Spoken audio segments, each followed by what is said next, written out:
hello. Good morning, everyone. Diyos ko, itong asawa ko. Ay, sabi ko sa kanya, Sabado ngayon.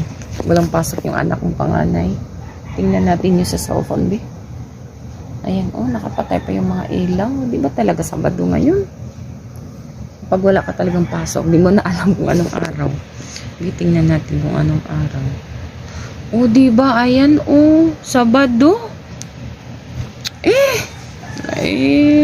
Paano na to, din ako makabalik ng tulog. Pero mga madi, kailangan talaga namin bumangon ngayon ng maaga kasi may si Aisha. May pagtugtog ba sila sa school nila ng ukulele, so kailangan din namin gumising, pero hindi naman ganitong maaga.